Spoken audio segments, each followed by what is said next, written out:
Biology class 12 chapter 12 मानव कल्याण में सूक्ष्म जीव के अंतर्गत पार्ट 6 लेकर के आए हैं। इसके पहले के सभी पार्ट देखने के लिए हमारे चैनल की प्लेलिस्ट में जाइए, वहां से देखिए। और इसके पहले के सभी चैप्टर्स देखने के लिए बिल्कुल फ्री में आप हमारे चैनल की प्लेलिस्ट में जाइए। टोटल वीडियो अपलोडेड हैं, टोटल चैप्टर्स के, chapter by chapter total topic मिल जाएंगे आपको। तो आज के पार्ट में वाहित मल उपचार में सूक्ष्म जीवों को समझाएंगे और ये कक्षा 12 के लिए वेरी मोस्ट इम्पॉर्टेंट है। जो वाहित मल उपचार में सूक्ष्म जीव हैं, माइक्रोब्स इन सीवेज डिस्पोजल है, ये कक्षा 12 के लिए बहुत ही ज़्यादा इम्पॉर्टेंट है। कई बार एग्जाम में पूछा गया है, कई बार परीक्षा में ये पूछा जा चुका है। चलिए जानते हैं कि वाहित मल उपचार में सूक्ष्म जीवों का क्या योगदान होता है। तो सबसे पहले जानते हैं वाहित मल क्या होता है। वाहित मल किसे कहते हैं, वाहित मल होता क्या है। तो देखिए, जैसे ये नगर होते हैं तो नगरों से बहकर जो जल आता है, ये नगरों का जो जल होता है जैसे बह रहा है, तो नगरों का जो बहने वाला जल है और इसमें अपशिष्ट पदार्थ मिल जाएं, जब अपशिष्ट पदार्थ जब मिल जाते हैं, अपशिष्ट पदार्थों में कौन कौन से, जैसे कूड़ा है, करकट है, अन्य ठोस हैं, अन्य ठोस पदार्थ हैं, कूड़ा करकट ये सभी मिल जाते हैं, तो उसे ही क्या कहा जाता है, इन दोनों को मिला करके उसे क्या कहा जाता है, वाहित मल कहा जाता है। तो वाहित मल वास्तव में होगा क्या कि नगरों से बहकर आने वाला जल, यानी नगरों का जो जल है बहने वाला वो, और प्लस अपशिष्ट पदार्थ, अपशिष्ट पदार्थ, अपशिष्ट पदार्थों में मैंने बताया है कि मल मूत्र है, मल मूत्र हो जाएगा, कूड़ा करकट हो जाएगा, कूड़ा करकट हो जाएगा। अपशिष्ट पदार्थों में मल मूत्र कूड़ा करकट ये सभी अपशिष्ट पदार्थ होते हैं। तो नगरों से बहकर जो जल आता है उसमें जब मल मूत्र कूड़ा करकट आदि मिल जाते हैं तो उसे ही क्या कहा जाता है, वाहित मल कहा जाता है, वाहित मल। अब वाहित मल क्या होता है आपको अच्छी तरीके से समझ में आ गया होगा, फिर भी एक बार हम और आपको बता देते हैं कि नगरों से बहकर आने वाला जल, जो नगरों का जल होता है, नगरों से बहकर आने वाले जल में जब अपशिष्ट पदार्थ मिल जाते हैं तो उसे ही क्या कहा जाता है, वाहित मल कहा जाता है। एक तो ये परिभाषा हुई, या फिर कह सकते हैं कि नगरों से बहकर आने वाले जल में जब मल मूत्र कूड़ा करकट आदि अपशिष्ट पदार्थ मिल जाते हैं तो उसे ही वाहित मल कहा जाता है। देखिए, पहले अच्छी तरीके से इसको समझ लीजिए, इसके बाद परीक्षा में इसको कैसे लिखेंगे, लिखने का तरीका भी आपको बताएंगे। तो वाहित मल की परिभाषा आपको समझ में आ ही गई होगी। देखिए, कहा गया वाहित मल उपचार में सूक्ष्म जीव। तो आपको बता दें, जो वाहित मल होता है, जो वाहित मल है, वाहित मल में जो ठोस पदार्थ होते हैं, जितने भी ठोस पदार्थ होते हैं, जैसे ये वाहित मल बह रहा है, अब बह रहा है तो नगरों का इसमें जल भी होगा, मैंने बताया, अपशिष्ट पदार्थ होगा, कूड़ा करकट मल मूत्र ये सभी उसमें होगा। तो वाहित मल में जो ठोस पदार्थ होते हैं, ठोस पदार्थों को जो सड़ाने का कार्य है, सड़ाने का जो कार्य होता है वो किसका होता है, सूक्ष्म जीवों का होता है। वाहित मल में जो ठोस पदार्थ हैं उनको सड़ाने का कार्य सूक्ष्म जीव करते हैं। अब वाहित मल में हो सकता है कि सब्जियों की छिलके किसी ने डाल दिए हों, ठोस पदार्थ होता है, और फलों के छिलके डाल दिए हों, और विभिन्न प्रकार के कागज वगैरह डाल दिए हों, तो इन सब को सड़ाने का कार्य कौन करता है, सूक्ष्म जीव करते हैं, माइक्रोब्स करते हैं। और आपको बता दें, जब ये ठोस पदार्थ सड़ जाते हैं, जैसे ये वाहित मल है, तो ठोस पदार्थ जब सड़ गए जहां जहां थे, तो सड़ने पर क्या होता है कि नीचे सीवेज के अवक्षेप के रूप में बसते हैं, सीवेज के अवक्षेप के रूप में बसते हैं। और ये जो अवक्षेप बचता है बाद में, इसको खाद के रूप में उपयोग में लाया जाता है। खेतों में खाद के रूप में उपयोग कर लेते हैं। और साथ ही साथ इसमें से जो CO2 गैस मुक्त होती है, जो CO2 गैस मुक्त होती है वो वायुमंडल में चली जाती है, और जो हमारे पेड़ पौधे होते हैं वो इसको फिर से प्रकाश संश्लेषण क्रिया में यूज कर लेते हैं। तो चलिए जानते हैं कि वाहित मल उपचार की विधि क्या है, इसको कैसे उपचारित किया जाता है। वाहित मल उपचार की क्रिया विधि, देखिए उपचारित करने के लिए इसमें 3 प्रोसेसेस होती हैं। पहली प्रोसेस है प्राथमिक उपचार। प्राथमिक उपचार ये बिना सूक्ष्म जीवाणुओं के होता है या बिना सूक्ष्म जीवों के होता है, इसमें सूक्ष्म जीवों का योगदान नहीं होता है। फिर दूसरा होता है द्वितीयक उपचार। द्वितीयक उपचार, और ये क्या है, ये सूक्ष्म जीवों के द्वारा होता है। सूक्ष्म जीवों द्वारा होता है, इसीलिए द्वितीयक उपचार का एक दूसरा नाम है जीव विज्ञानी उपचार। जीव विज्ञानी उपचार इसका दूसरा नाम ही रखा गया है, क्योंकि सूक्ष्म जीवों के द्वारा होता है इसलिए जीव विज्ञानी उपचार हो गया। और तीसरा होता है तृतीयक उपचार। तृतीयक उपचार तो ये रसायनों से होता है, रासायनिक पदार्थों द्वारा होता है, पदार्थ द्वारा होता है। चूंकि रासायनिक पदार्थ द्वारा होता है इसलिए इसे रासायनिक उपचार भी कहा जाता है। रासायनिक उपचार भी कहते हैं। तो वाहित मल उपचार की जो क्रिया विधि है, वाहित मल उपचार करने की जो विधि है, इसको 3 भागों में बांटा गया है। एक तो प्राथमिक उपचार, दूसरा द्वितीयक उपचार, तीसरा तृतीयक उपचार। प्राथमिक उपचार के अंतर्गत ये बिना सूक्ष्म जीवों के द्वारा होगा। कैसे होगा पूरी प्रक्रिया भी आपको समझाएंगे। द्वितीयक उपचार के अंतर्गत ये सूक्ष्म जीवों के द्वारा होता है, इसीलिए इसे जीव विज्ञानी उपचार भी कहा जाता है। और तृतीयक उपचार ये रासायनिक पदार्थ द्वारा होता है, इसीलिए इसे रासायनिक उपचार भी कहा जाता है। चलिए अब प्राथमिक, द्वितीयक और तृतीयक एक एक करके तीनों को समझा देते हैं कि कैसे उपचारित किया जाएगा।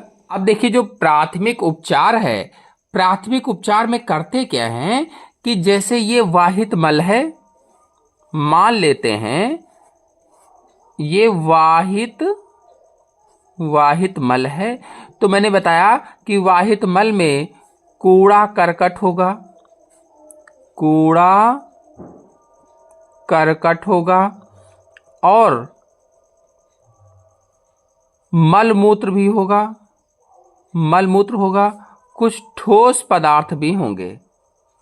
ठोस पदार्थों में छोटे बड़े कण होंगे, छोटे बड़े कण होंगे। ठोस पदार्थों में क्या होगा, छोटे बड़े कण होंगे। अब देखिए इसमें 2 क्रियाएं चलाते हैं प्राथमिक उपचार में। एक क्रिया तो होती है निस्यंदन, या अंग्रेजी में इसे फिल्टरेशन कहा जाता है। फिल्टरेशन, पहली क्रिया हुई निस्यंदन या फिल्टरेशन, और दूसरी क्रिया होती है अवसादन।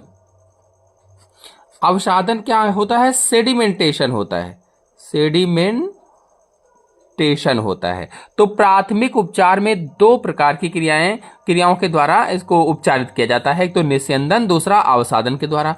अब देखिए जो निस्यंदन है, निस्यंदन में छानना होता है, फिल्टरेशन।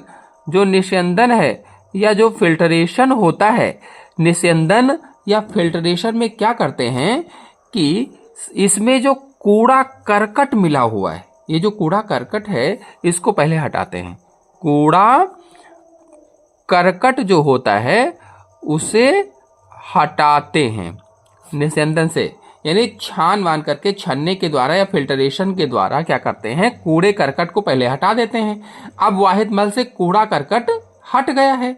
अब देखिए ठोस पदार्थ कुछ होंगे, कंकड़ है, पत्थर हैं, और इसमें मिट्टी भी मिली होगी, कंकड़ पत्थर मिट्टी भी मिली होगी, तो छोटे बड़े कण आदि बहुत सारे होंगे। तो इनको अलग करने के लिए अब क्या करेंगे, मृदा व कंकड़ पत्थर, मृदा व कंकड़ पत्थर का अवसादन करेंगे। अवसादन द्वारा इनको अलग किया जाएगा। जो छोटे बड़े कण हैं, ठोस पदार्थ हैं, छोटे बड़े कण हैं, या फिर मिट्टी के कण हैं, कंकड़ पत्थर हैं, इनको अवसादन के द्वारा अलग करेंगे, यानी सेडिमेंटेशन के द्वारा इनको अलग किया जाएगा। अब जब इतना सारा अलग हो जाएगा तो जैसे ये वाहित मल है तो इसमें ये ठोस पदार्थ अलग हो गया है, तो नीचे कुछ सीवेज अवक्षेप के रूप में बच जाएगा। ये नीचे अब बैठ जाएगा अपांक। ये नीचे जो बचा हुआ है इसको प्राथमिक अपांक कह लीजिए। प्राथमिक अपांक ये नीचे बैठ जाएगा, या प्राइमरी जो स्लज होता है ये नीचे बैठ जाएगा। इसका मतलब ये हुआ कि ये सुपरनेटेंट अलग हो गया, कंकड़ पत्थर अलग हो गए और ये सुपरनेटेंट अलग हो गया है। तो इतना सारा ये प्राथमिक उपचार में होगा, ये सुपरनेटेंट बन गया है। अब यहां से ही द्वितीयक उपचार होगा। आप देखिए जो द्वितीयक उपचार है ये उसी सुपरनेटेंट से शुरू होगा। जो सुपरनेटेंट से खत्म हुआ था प्राथमिक उपचार, उसी सुपरनेटेंट से द्वितीयक उपचार या जीव विज्ञानी उपचार शुरू होगा। जीव विज्ञानी उपचार मैंने बताया था शुरुआत में कि क्यों कहा जाता है, क्योंकि ये सूक्ष्म जीवाणुओं के द्वारा होता है। आप क्या करते हैं, ये जो प्राथमिक सुपरनेटेंट मिला था, इस प्राथमिक सुपरनेटेंट को वायु युक्त टैंकों से गुजारा जाता है। बड़े बड़े से टैंक होते हैं वायु युक्त टैंकों से गुजारा जाता है। अच्छा, वायु कैसे करते हैं, तो इसमें वायु पंप किया जाता है। पंप करते हैं वायु, इसमें वायु पंप करते रहते हैं, उसी में पंप करते रहते हैं, और लगातार इनको हिलाया भी जाता है। लगातार हिलाया भी जाता है। यानी ये जो प्राथमिक सुपरनेटेंट था, द्वितीयक उपचार में क्या किया जा रहा है कि प्राथमिक जो सुपरनेटेंट मिला था, जो प्राथमिक उपचार से मिला था, अब उसको क्या करेंगे कि वायु युक्त टैंकों से गुजारेंगे। वायु युक्त टैंकों से इसको गुजारा जाएगा और इसको साथ साथ हिलाते भी रहेंगे। मैंने बताया कि लगातार उसको साथ साथ हिलाया भी जाता है और उसमें वायु भी पंप करते रहते हैं। वायु क्यों पंप करते हैं, ताकि उसमें सूक्ष्म जीवाणु भी पैदा होते रहें। तो इसमें वायु भी लगातार पंप करते रहते हैं। अब जब वायु लगातार इसको मिल रही है, ऑक्सीजन लगातार इसको मिल रही है, तो इसमें सूक्ष्म जीव पैदा हो जाएंगे। सूक्ष्म जीव पैदा हो जाएंगे या सूक्ष्म जीव उत्पन्न हो जाएंगे। यानी अब इस प्राथमिक सुपरनेटेंट में सूक्ष्म जीव उत्पन्न हो गए हैं या पैदा हो गए हैं। अब आपको बता दें, ये जो सूक्ष्म जीव हैं, सूक्ष्म जीव सुपरनेटेंट को या टेंट में उपचारित कार्बनिक पदार्थ जो होते हैं उनको विघटित करते हैं। यानी कहने का मतलब ये है, जो प्राथमिक सुपरनेटेंट में कार्बनिक पदार्थ थे, अब इनको सूक्ष्म जीव विघटित करते हैं, खत्म करने का कार्य करते हैं। भाई ये प्राथमिक उपचारित होकर के यहाँ आया तो क्या किया गया, सबसे पहले कि इसको वायु युक्त टैंकों से गुजारा गया। लगातार हिलाते भी रहे, इसको हिलाया गया और वायु भी लगातार इसमें पंप करते रहे, जिससे बहुत सारे सूक्ष्म जीव पैदा हो गए। ये सूक्ष्म जीव सुपरनेटेंट में उपस्थित जो कार्बनिक पदार्थ होते हैं, उन कार्बनिक पदार्थों को विघटित करते हैं, खत्म करते हैं कह लीजिए। अब क्या होगा, जब कार्बनिक पदार्थों को विघटित करेंगे तो जो सुपरनेटेंट था, ये सुपरनेटेंट में जो घुले कार्बनिक पदार्थ थे, इनकी मात्रा धीरे धीरे कम होने लगेगी, धीरे धीरे कम होने लगते हैं। प्राथमिक सुपरनेटेंट में धीरे धीरे कौन कम होगा, तो कार्बनिक पदार्थ जो घुले हुए थे, इनकी मात्रा धीरे धीरे कम होने लगेगी। और आपको बता दें, जब ये धीरे धीरे इनकी मात्रा कम होने लगेगी तो जो सूक्ष्म जीव हैं, जो उसमें सूक्ष्म जीव हैं, उनकी ऑक्सीजन की जो डिमांड है, ऑक्सीजन की जो आवश्यकता है या ऑक्सीजन की जो डिमांड है वो भी कम हो जाएगी। क्योंकि जब कार्बनिक पदार्थ कम हो रहे हैं सुपरनेटेंट में, तो सूक्ष्मजीवों की ऑक्सीजन की जो आवश्यकता है, जो ऑक्सीजन की डिमांड है, वो भी कम हो जाएगी, कम होती जाएगी। ऑक्सीजन डिमांड क्या है? BOD क्या है? तो बायोकेमिकल ऑक्सीजन डिमांड या बायोलॉजिकल ऑक्सीजन डिमांड भी आप कह सकते हैं। तो बायोकेमिकल ऑक्सीजन डिमांड जो है, इसका मतलब ये होता है कि कोई भी जीव जहां पर रह रहा है जल में, उसको एक निश्चित मात्रा में ऑक्सीजन मिलती रहती है, जल में होती है।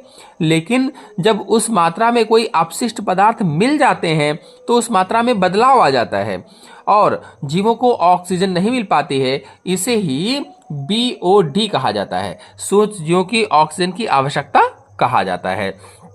तो सूक्ष्म जीवों की ऑक्सीजन की आवश्यकता भी कम हो जाएगी क्योंकि कार्बनिक पदार्थ जो उसमें मिले हुए थे वो खत्म होने लगे हैं।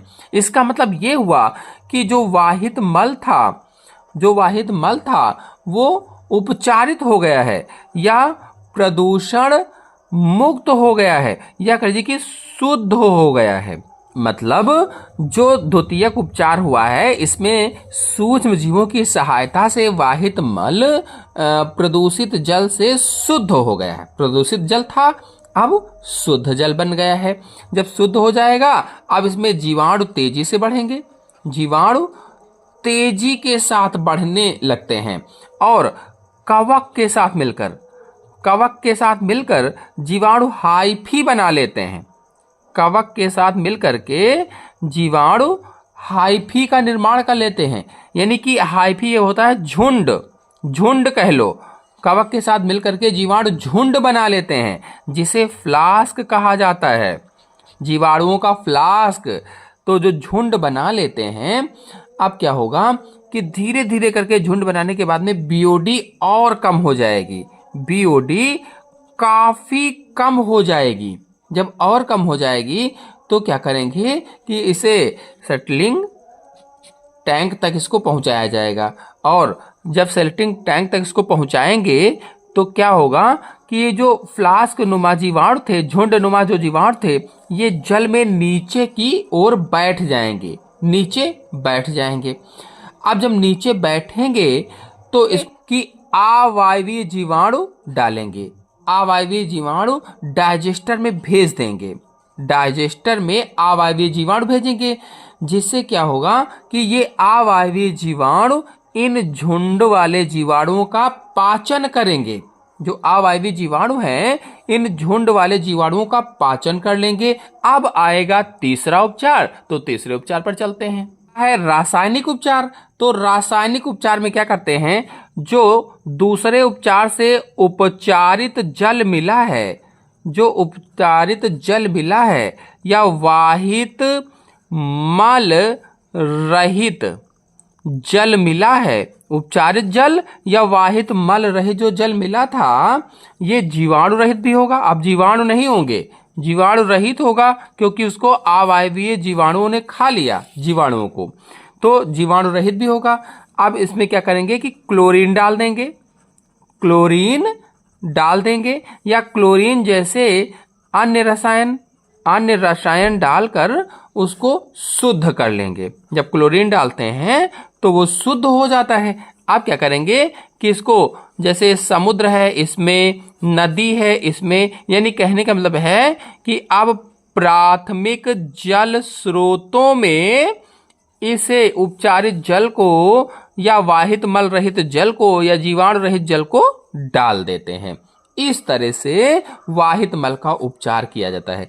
पूरी प्रोसेस मैंने आपको समझाया। चलिए अब आपको बताते हैं कि इसको परीक्षा में कैसे लिखें कि अच्छे नंबर प्राप्त हो। इसके बाद इसको परीक्षा में लिखने के लिए वाहित मल में उपचार इस तरह से लिख देंगे, शॉर्ट ले लीजिए और बिल्कुल ऐसे ही आपको लिखना होगा वाहित मल में उपचार।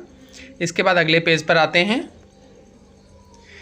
यहाँ से शॉर्ट ले लीजिए, ये प्राथमिक उपचार हो जाएगा। प्राथमिक उपचार का थोड़ा सा भाग ऊपर यहाँ निकल गया, इसमें से फिर द्वितीयक उपचार, और द्वितीयक उपचार के बाद में फिर तृतीयक उपचार आएगा, यानी रासायनिक उपचार तृतीयक उपचार कहा जाता है। और फिर गंगा एक्शन प्लान, थोड़ा टिप्पणी पूछी जाती है इसलिए उसका भी शॉर्ट आप ले लीजिए।